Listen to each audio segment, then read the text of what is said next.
Comme nous sommes au pied de ce sanctuaire marial, donc sous les enseignements de notre Mère du ciel, Mère et Reine de la divine volonté, c'est mieux de tourner notre regard aussi vers Marie et entendre avec une confiance filiale ce qu'elle nous enseigne sur les thèmes.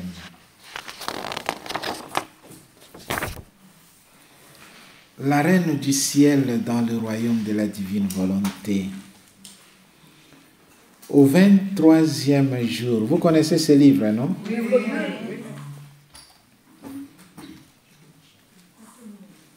Pas tout le monde. Oui. Donc, ceux qui connaissent, cherchez un temps pour voyager par train et donner à quelqu'un aussi les livres. La Reine du ciel dans le royaume de la divine volonté. La première heure de la douleur sonne. Une étoile, par une voix muette, appelle les mages à adorer Jésus. Un prophète révèle les douleurs de la reine souveraine. Ma très chère fille, comme je suis heureuse de t'avoir auprès de moi pour pouvoir t'enseigner comment le royaume de la divine volonté peut s'étendre à toutes choses. Comme je suis heureuse de t'avoir auprès de moi ici à Borin, pour pouvoir t'enseigner comment le règne de la divine volonté peut s'étendre à toutes choses. Et écoutez, toutes les croix, les douleurs, les souffrances, les humiliations, investies de la vie du divin fiat, sont comme de la matière première entre ses mains pour alimenter son royaume et l'étendre toujours plus. Nous avons fini avec cette phrase sur la connexion avec la divine volonté et je vous ai demandé de faire l'inverse. Maintenant, Notre-Dame nous enseigne que toutes les croix, les souffrances, les douleurs, les peines, les humiliations, les contrariétés de la vie, les oppositions, investies de la vie du divin fiat, sont comme de la matière première. Sont comme de la matière première. Pouvons-nous imaginer cela? Que notre souffrance investie de la vie du divin fiat devient comme de l'or, de l'acier, du coltan au Congo. Notre mère nous enseigne cela. Il suffit d'investir tout de la vie du divin fiat. Et le Seigneur se sert de cela pour étendre son royaume toujours plus. Au 28e jour, nous lisons: Or, chère fille, si ta vie et tes souffrances ont comme centre la divine volonté, sois certaine que le doux Jésus s'en servira de toi et de tes souffrances pour apporter l'aide, lumière et grâce à l'univers entier. Vous avez compris ça?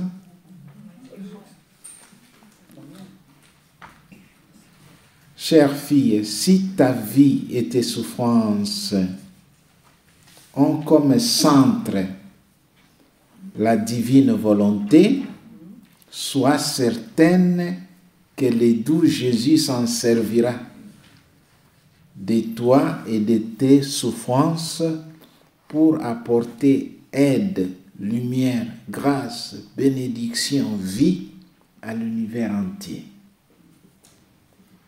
Donc, tes souffrances, la première chose qu'elle nous a dit, c'est que nos souffrances investies de la divine volonté sont entre nos mains, mais aussi entre les mains de Dieu lui-même comme une matière première, comme l'or, comme le diamant. Quelle est la matière première qu'on exploite ici? Le charbon. C'est fini. On n'a plus de matière première. Ah bon? Non, c'est bien. Il n'y a pas de problème.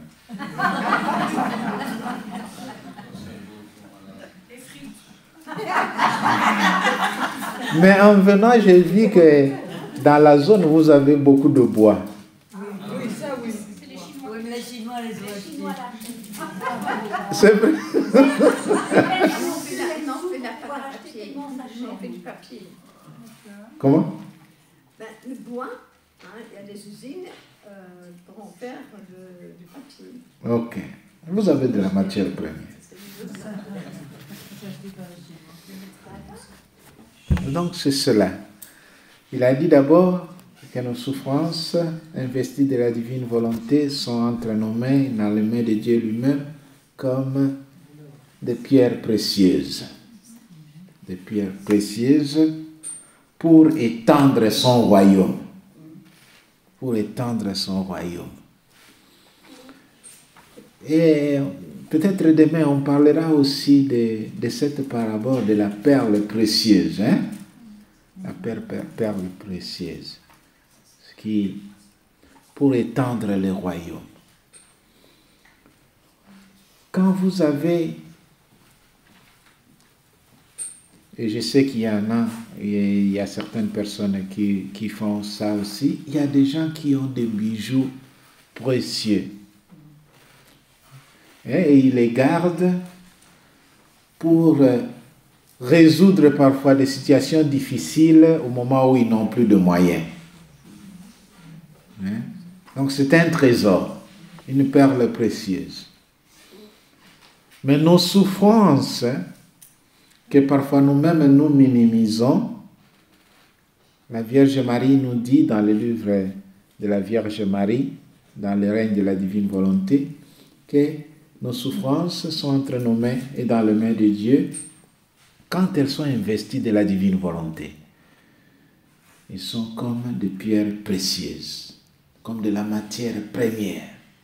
À partir de la matière première, vous pouvez produire tout ce que vous avez. En Belgique, il n'y a pas de pétrole. Non. Du sucre et de betterave. Ah, de betterave. Voilà.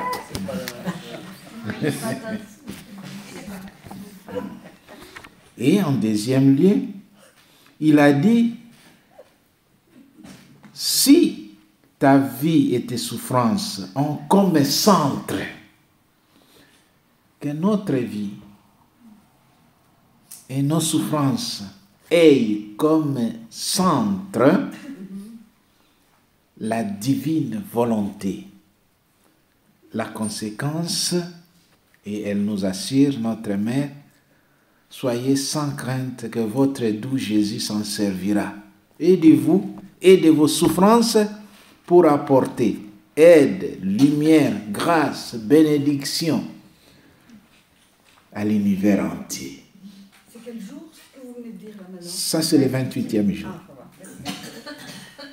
Donc, vos souffrances deviennent comme du carburant, générateur d'énergie, de bien, de grâce, de vie divine pas seulement pour cette salle ici, pas seulement pour le sanctuaire de Bané, pourquoi j'appelle Bané? De Borin.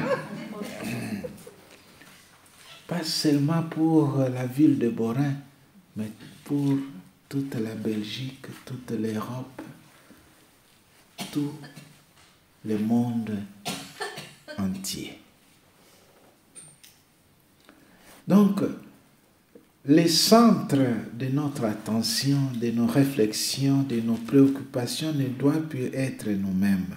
Le centre doit être la divine volonté.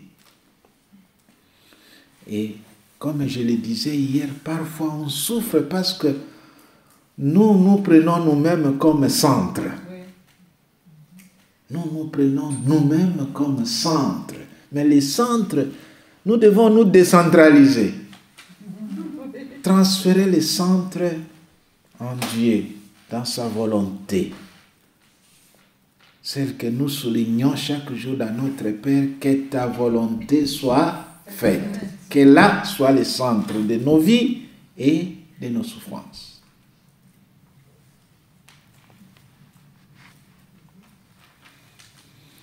Par conséquent, prends courage. La divine volonté sait faire de grandes choses là où elle règne. Et dans toutes les circonstances, mire-toi en moi et en ton doux Jésus et va de l'avant. Confiance au Seigneur dans la souffrance. La souffrance s'aggrave aussi en cela quand nous pensons que nous pouvons résoudre nos problèmes nous-mêmes. Et quand nous pensons que Dieu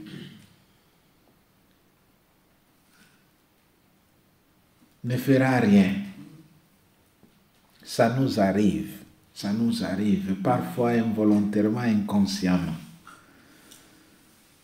Examinons les contextes de l'entendement humain. Je peux dire que nous avons comme 3 types de situations dans notre vie. Il y a des situations pour lesquelles, en conscience, pas après une réflexion, mais on s'est dit, on ne prie même pas, on dit que j'ai pris ou pas, je vais réussir.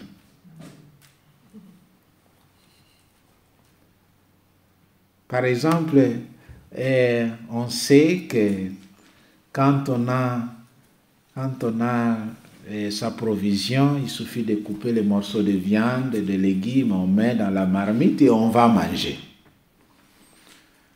On ne va pas faire une neuvaine pour dire que Seigneur, demain, pour le repas de demain, je voudrais que...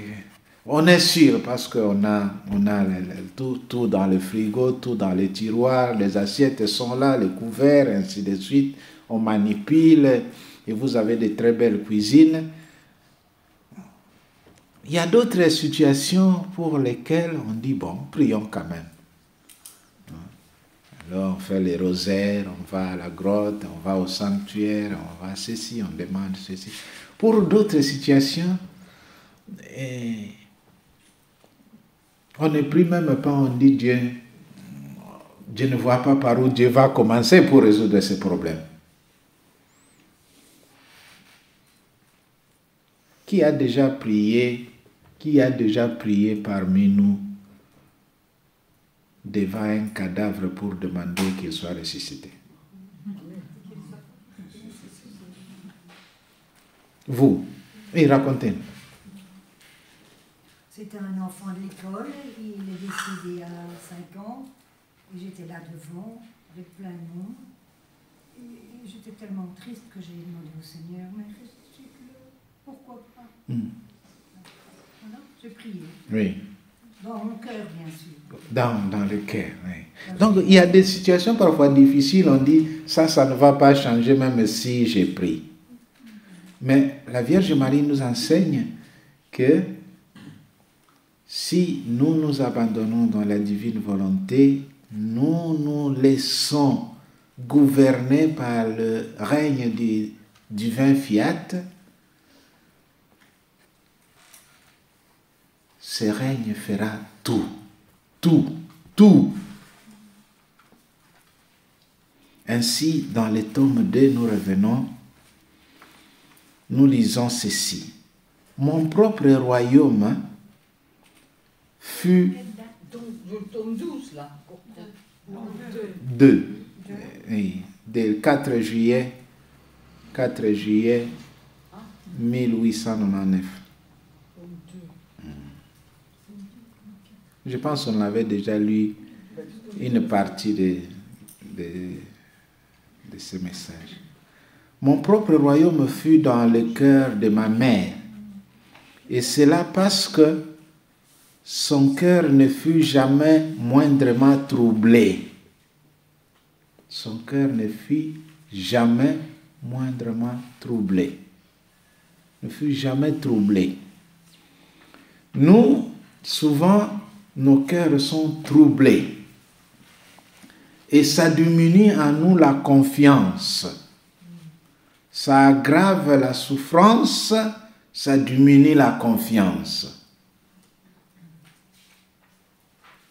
Ça approche la douleur et ça éloigne la guérison. Parce que nos cœurs sont troublés. Et Jésus a dit que votre cœur ne se trouble pas. Croyez en Dieu et croyez aussi en moi. Et cela nous manque souvent dans des situations difficiles. La première chose que nous faisons, ce n'est pas de chercher quelle est la volonté de Dieu, mais c'est de prendre une disposition humaine, de défense.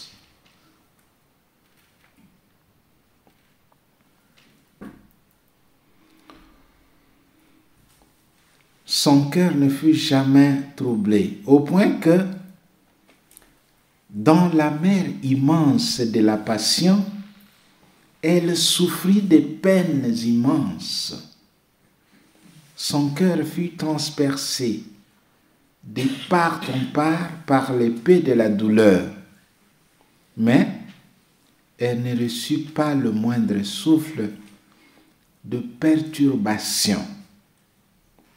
Ainsi, comme mon royaume est un royaume de paix, je pus étendre en elle mon royaume et sans recevoir aucun obstacle, y régner librement.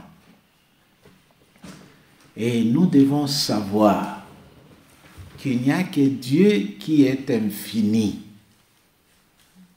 Je l'ai dit hier, je l'ai répété ce matin, tout ce qui n'est pas Dieu a eu un commencement, un début et aura une fin. Examinez le contexte de la passion de Jésus.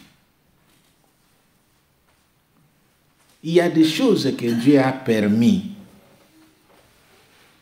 dans la passion, mais d'autres, il n'a pas permis, absolument.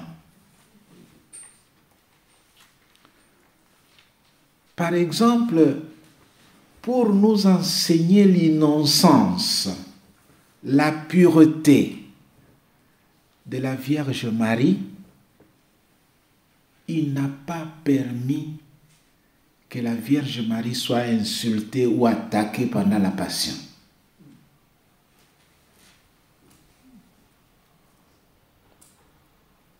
Vous pensez à cela? Elle était là. Hein? D'abord, elle-même, comme c'est dit ici, elle n'était pas troublée. Mais son cœur était transpercé de part en part par l'épée de douleur. Personne n'a touché à la Vierge Marie. Jusqu'au moment où ils sont arrivés à Golgotha. Ils insultaient directement Jésus, jamais sa mère. Elle était sereine.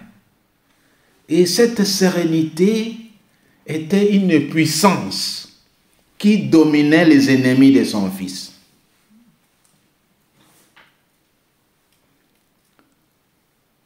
autre élément que seul le silence peut nous enseigner. On a raconté de Jésus tout ce qu'on voulait pour le mettre en difficulté.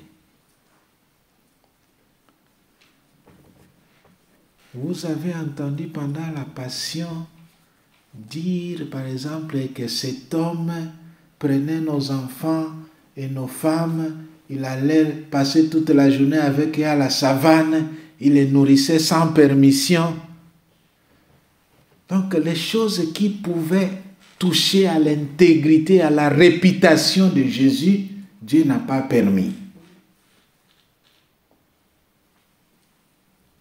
Pourtant, Jésus parlait avec des femmes.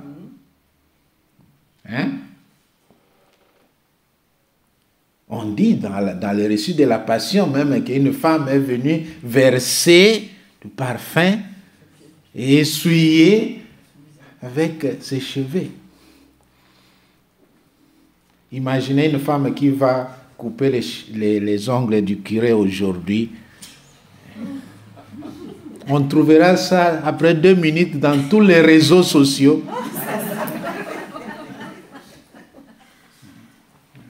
Vous vous rendez compte? Même quand Jésus, après la fatigue de la pastorale, il arrive au puits de Jacob. L'Évangile nous dit que fatigué, il s'est mis assis. Et les apôtres sont allés dans le village pour chercher la nourriture parce qu'il était presque midi. Alors, c'est en ce moment-là que vient une femme pour chercher de l'eau. Et vous connaissez le récit. Quand les apôtres sont revenus, l'Évangile dit, ils étaient étonnés parce qu'ils l'ont vu parler seul avec une femme. Personne n'a osé lui poser la question, vous savez. Mais ça souligne la délicatesse qu'avait notre Seigneur. Donc, on a inventé d'autres choses pour l'accuser. Et tout ce qu'ils ont dit, c'était faux. Ils ont dit, par exemple, il a dit qu'il va détruire les temples et les reconstruire en 3 jours. N'est-ce pas? C'est vrai ou c'est faux? Il n'a jamais dit ça. Jésus n'a pas dit qu'il va détruire les temples. Hein? Il n'a même pas dit qu'il va détruire son corps. Il a dit détruisez vous. Il n'a pas dit que lui va détruire. Et ils ont changé le sujet. Vous voyez? Le malin sait comment jouer avec les paroles. Hein? Jésus avait dit, détruisez ces temples, moi je les reconstruirai. Et ils sont allés dire, il a dit qu'il va détruire et les reconstruire. Il n'a pas dit qu'il va détruire. Dieu ne détruit jamais. Dieu reconstruit ce que l'homme a détruit. Premier mensonge. Ils ont aussi dit que cet homme est en train de perturber l'ordre public. Il interdit aux gens de payer l'impôt de César. C'est faux. Vous vous rappelez un jour dans l'évangile de Matthieu, il était dans la maison et les collecteurs d'impôts sont venus. Ils se gênaient, ils ne pouvaient pas dire les choses clairement. Ils ont appelé Pierre dehors et lui ont posé la question, est-ce que votre maître paye la taxe du temple? Il a dit, oui, il paye. Et puis quand Pierre va dedans, dans la maison où était Jésus, Sans même faire le rapport, c'est Jésus qui lui pose la question. On perçoit les taxes, les maîtres du monde, ils perçoivent les taxes chez leurs enfants ou chez les citoyens. Mais il dit, pour ne pas les scandaliser, va à la mer. Les premiers poissons que tu prendras, ouvre la bouche et tu trouveras un shekel. Tu payes pour moi et pour toi. Donc Jésus payait les taxes non seulement pour lui-même, il payait aussi pour les apôtres. Donc dire de Jésus qu'il pousse les gens à ne pas payer les taxes, c'était un mensonge. C'était un mensonge. Donc Jésus n'a pas dit qu'il va détruire les temples. Il a dit, vous, si vous détruisez, moi, je vais les reconstruire. Mais, et puis l'évangile explique qu'il parlait de son propre corps. Donc ils l'ont tué et lui a reconstruit le temple de son corps après 3 jours. Donc vous voyez dans la passion, il y a des choses que Jésus, Dieu peut permettre et d'autres, il ne permet pas même aux tentateurs d'aller au-delà. Au-delà.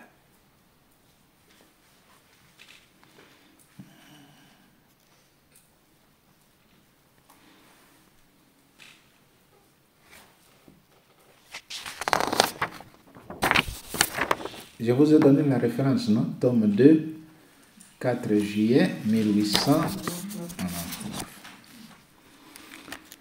Toujours dans le tome 4, poursuivant dans mon état de privation, ce matin, il me semble que je l'ai vu pour un peu de temps ensemble à la Reine Mère. Et comme l'adorable Jésus portait la couronne d'épines, je la lui ai enlevée et me suis montré totalement compatissant envers lui. Et pendant que je faisais cela, il m'a dit, « Aie aussi de la compassion pour ma mère, parce que, étant ma souffrance la raison de ses douleurs, en ayant de la compassion pour elle, tu parviens à avoir de la compassion envers moi-même. » Et de la compassion aussi pour ma mère. Voilà une autre leçon que le Seigneur nous enseigne dans le domaine de la souffrance. Même dans notre propre souffrance, nous devons apprendre à être attentifs à la souffrance des autres. Notre souffrance ne nous exonère pas de notre obligation de soulager la souffrance des autres. Ça va? Notre souffrance ne nous exonère pas de notre obligation de nous occuper, de résoudre, de soulager la souffrance des autres. Il dit, il reconnaît avec gratitude le geste de compassion de Louisa, mais ait aussi de la compassion envers ma mère. Parce que mes douleurs étant la cause de sa souffrance, en les consolant, moi aussi je vais me sentir bien.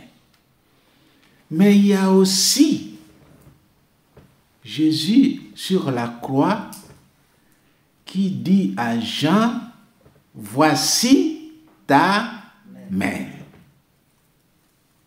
Voici ta mère.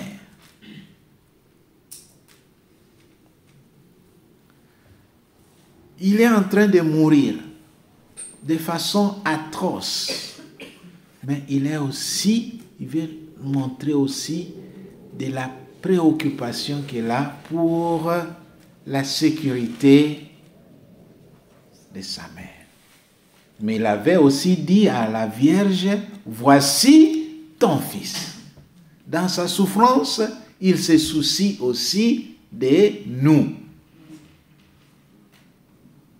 Comme s'il disait à la Vierge Marie,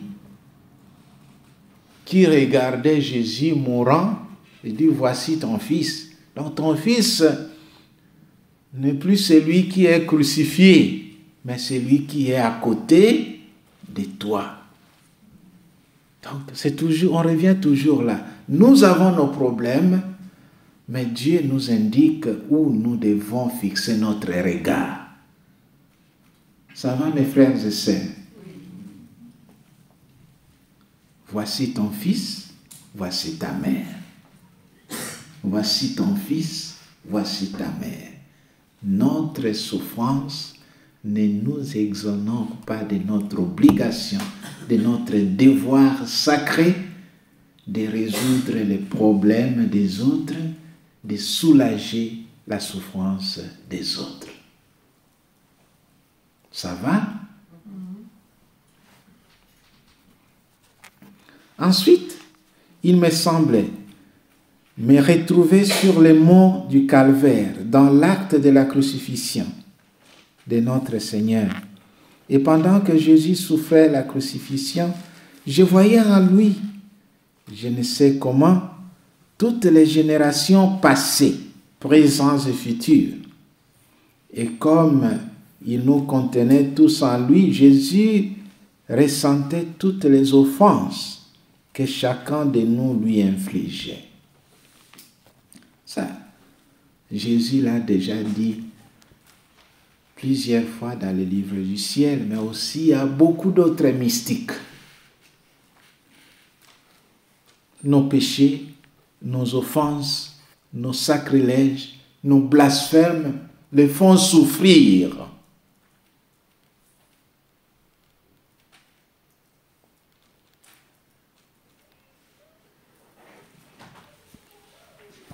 Et imaginez toutes les offenses du passé, de notre monde d'aujourd'hui et de ceux qui viendront demain. Chaque offense est une blessure, est un clou, est une couronne d'épines, est un coup de fouet, est une croix de plus que nous mettons sur les épaules du Seigneur. C'est alors que nous devons nous improviser, nous devenir de nouveaux Simon de Cyrène qui mettent sur leurs propres épaules la souffrance, la croix du Christ. Simon de Cyrène n'était pas en repos, vous savez. L'Évangile dit qu'il revenait donc fatigué.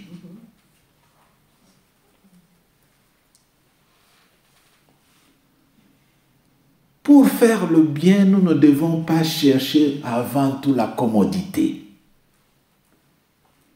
Pour soulager la souffrance de l'Église, du monde, nous n'avons pas besoin d'abord de nous rassurer d'une certaine commodité.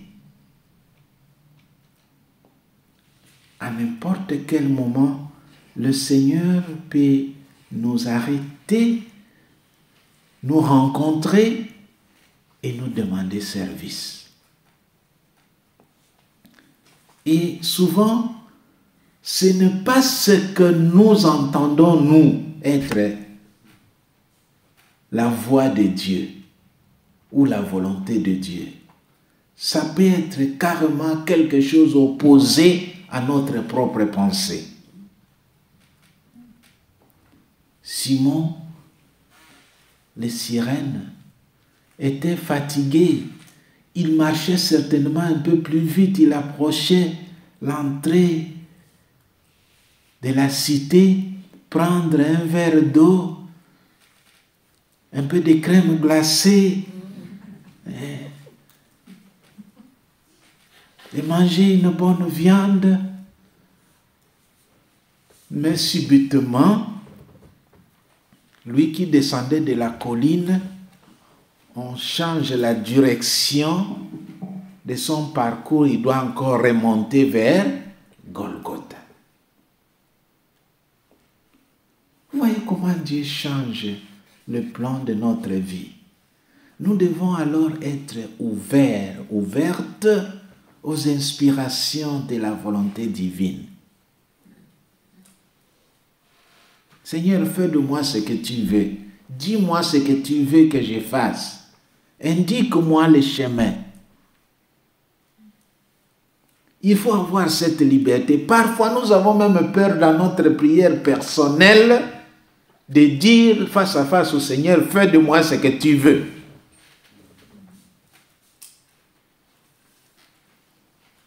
Il faut du courage dans la prière personnelle. Personne ne m'entend, personne ne me voit, personne n'imagine ce que j'ai pris, mais ayez le courage de demander au Seigneur de vous surprendre, comme il a surpris Simon le Cyrène. Ce qu'on a lu avant, c'était tome 4, 5 avril 1901. Et aussi de la compassion pour ma mère, c'est ça, non? Maintenant, on nous lit le dernier paragraphe du volume 19, 6 juin 1926. Ma fille, notre tâche a été parfaitement accomplie. C'est à toi maintenant de veiller à faire la tienne. C'est ton travail, d'autant plus que la reine souveraine et moi sommes intouchables par les souffrances, étant dans un état d'impassibilité et de complète gloire, où les souffrances ne peuvent plus nous atteindre. Toi, au contraire, tu as les souffrances d'aider à demander le fiat suprême, les nouvelles connaissances, les nouvelles grâces, et même si je suis au ciel, je serai caché en toi pour former le royaume de ma volonté. Ma puissance est toujours la même. Du ciel, je peux faire ce que j'aurais fait en étant visible sur la terre. Lorsque je le veux et que la créature s'y prête, en se faisant la proie de ma volonté, je l'investis et lui fais faire ce que je devrais faire moi-même. Par conséquent, sois attentive et applique-toi à ta propre tâche. Vous avez retenu quelque chose? Sois attentif, applique-toi à la proie de ma divine volonté.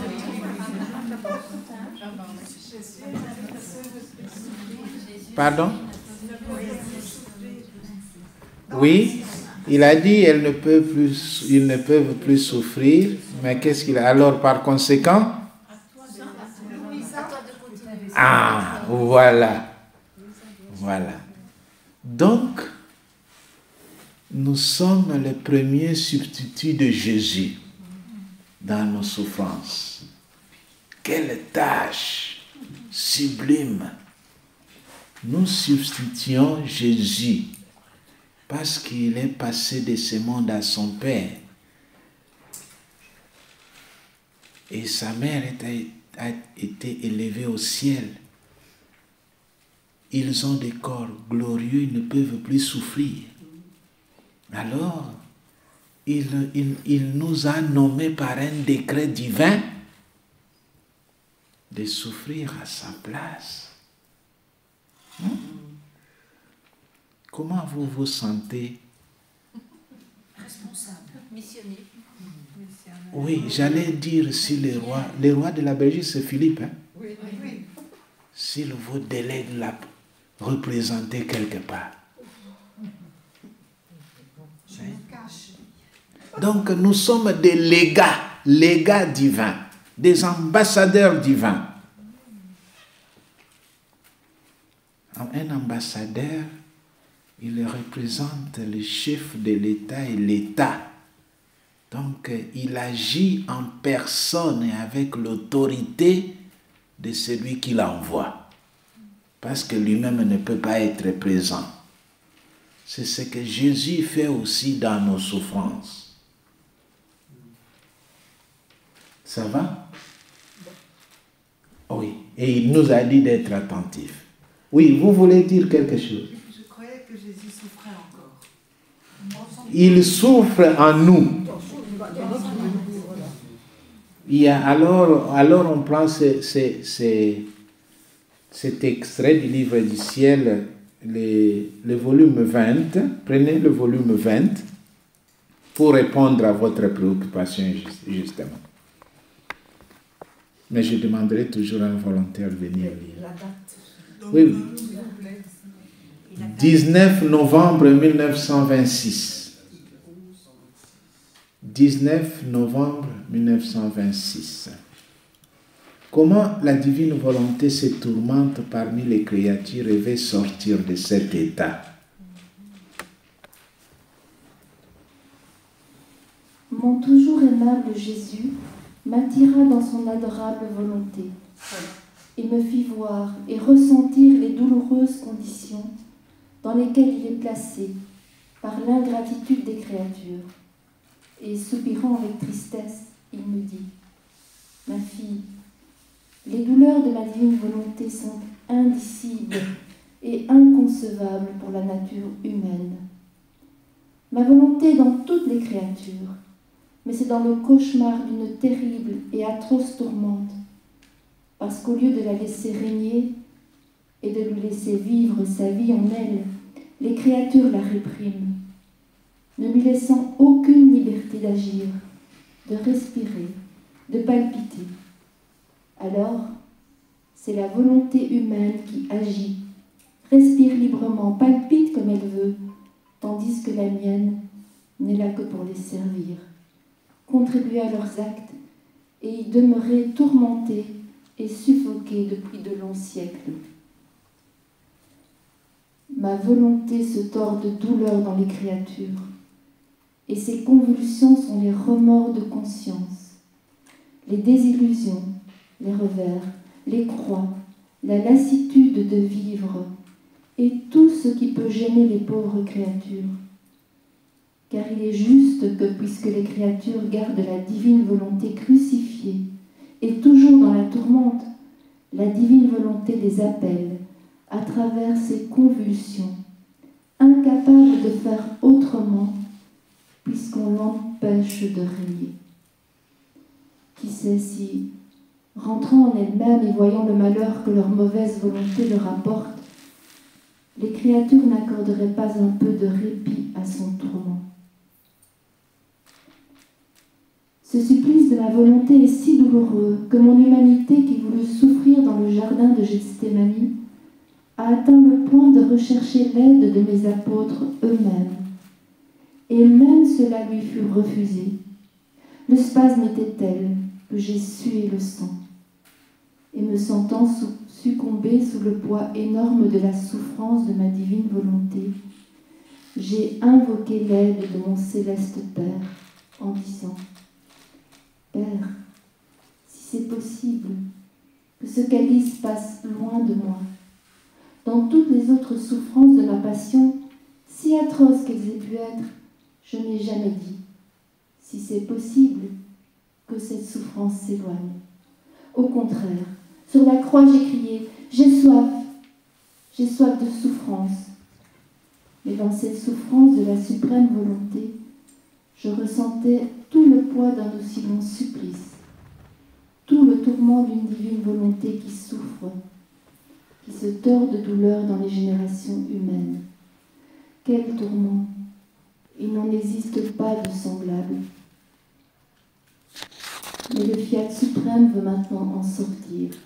Il est là et veut à tout prix quitter ce tourment continuel. Et si tu entends parler de châtiment, de ville détruite, de destruction, ce n'est rien d'autre que les convulsions de son tourment.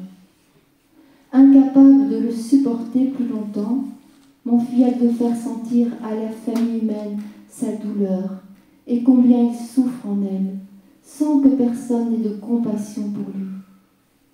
Et en faisant usage de violence par ses convulsions, il veut leur faire sentir qu'il existe dans les créatures, mais qu'il ne veut plus souffrir. Il veut la liberté, le règne. Il veut vivre sa vie en elle. Quel désordre dans la société, ma fille, parce que ma volonté n'y règne pas. Leurs âmes sont comme des maisons en désordre, tout est sans dessus-dessous. La puanteur est horrible, pire que celle d'un cadavre putréfié. Et ma volonté, étant ce qu'elle est, avec son immensité, ne peut se retirer même d'une seule palpitation des créatures. Et elle souffre au milieu de tant de maux. Et cela se produit partout en général, mais plus encore dans l'ordre religieux, dans le clergé, chez ceux qui se disent catholiques, où ma volonté non seulement souffre, mais est tenue dans un état de léthargie, comme si elle était sans vie. Oh, combien cela m'est davantage pénible. Au moins, lorsque je souffre, je peux me tordre de douleur, faire entendre que j'existe dans les créatures, même si c'est dans la souffrance. Mais dans cet état de léthargie, il règne une immobilité totale. C'est un état de mort continuelle. Et il ne reste que les apparences, l'habit d'une vie religieuse parce qu'ils gardent ma volonté en léthargie. Et leur vie intérieure est alors somnolente, comme si le bien et la lumière n'étaient pas pour eux. Et lorsqu'ils font quelque chose extérieurement, cette action est vide de vie divine et se perd dans les fumées de la vaine gloire, de l'amour-propre, du désir de plaire aux autres. Et moi, dans ma volonté suprême, bien que vivant en eux, je sors de leurs œuvres. Ma fille, quel affront! Comme je voudrais que tous ressentent mon terrible tourment, la léthargie dans laquelle ils tiennent ma volonté, parce que c'est leur volonté qu'ils veulent faire, et non la mienne. Ils ne veulent pas qu'elle règne, ils ne veulent pas la connaître. Et c'est pourquoi ma volonté veut sortir de ces rivages avec son tourment, et que s'ils ne veulent pas la recevoir par les voies de l'amour, ils puissent la connaître par la voie de la justice. Las d'un tourment qui dure depuis des siècles, ma volonté veut sortir, et par conséquent prépare deux voies. La voie du triomphe, représentée par ses connaissances, ses prodiges, et tout le bien que le royaume du Fiat suprême apportera. Et la voie de la justice pour les créatures qui ne veulent pas la reconnaître comme volonté triomphante. C'est aux créatures qu'il appartient de choisir la voie par où elles veulent la recevoir. Ça va? Hein? C'est clair? C'est dur. Dur à accepter ou à entendre et à comprendre. Le style est difficile à comprendre? Non, ça va. Voir la souffrance du Christ, sa volonté ne règne pas. Merci. Il nous a dit clairement que sans moi, vous ne pouvez rien faire. Nous allons le lui demander quand nous aurons le temps de les rencontrer pendant la messe, à l'adoration. Hein? Dans le tome 4, 24 février 1902, alors que j'étais dans mon état habituel, la reine mère est venue et m'a dit: « Ma fille, mes douleurs, comme le disent les prophètes, furent une mer de douleurs. Et au ciel, elles se sont transformées en une mer de gloire. Ici, sur terre, une mer de douleur. Au ciel, transformée en une mer de gloire. » Lazare. Lazare. Vous vous rappelez de cet évangile? Oui.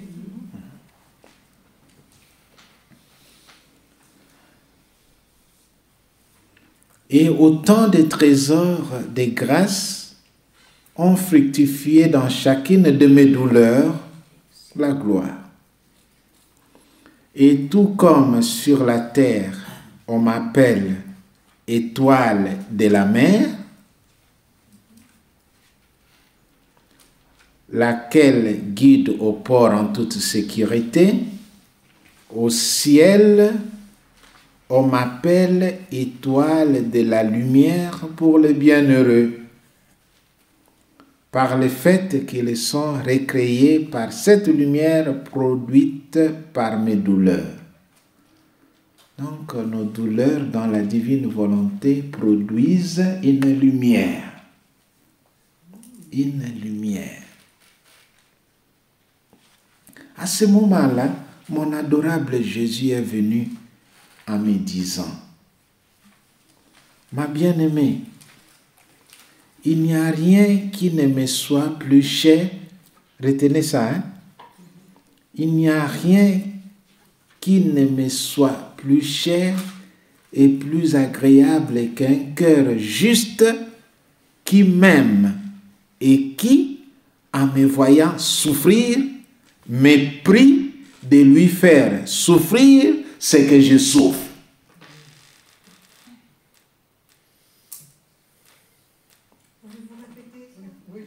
Oui, volontiers. Ma bien-aimée, il n'y a rien qui ne me soit plus cher et plus agréable qu'un cœur juste qui m'aime.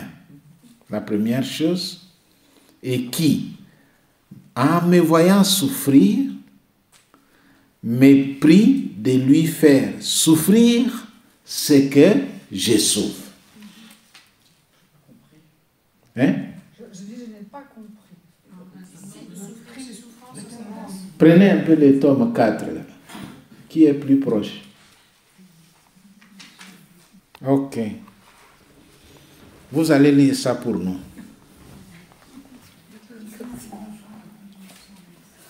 Pendant ce temps, mon adorable Jésus vint lui aussi et me dit, ma bien-aimée, il n'y a rien qui ne me soit plus cher et plus agréable qu'un cœur juste qui m'aime et qui, en me voyant souffrir, me prie de lui transmettre mes souffrances. Ça, j'ai compris, parce que je n'avais pas compris le prix. Me prie et exerce une si grande... prie de lui transmettre mes souffrances. Cela me lie grandement à lui et exerce une si grande force sur mon cœur que, comme récompense, je lui donne tout mon être. J'ai compris.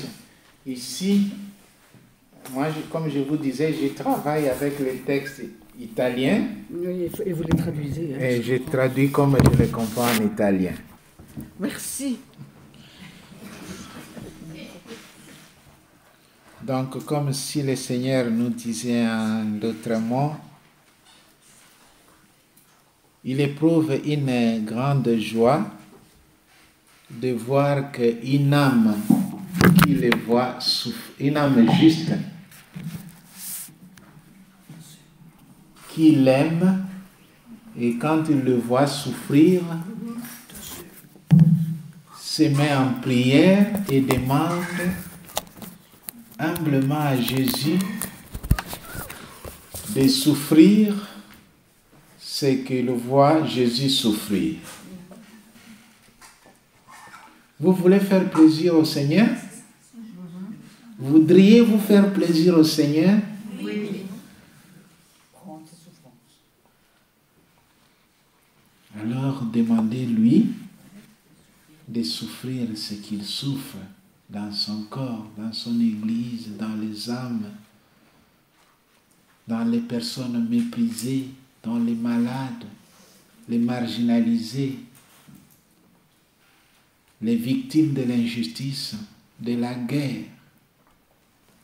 Et tout ça, c'est le corps mystique du Christ qui souffre.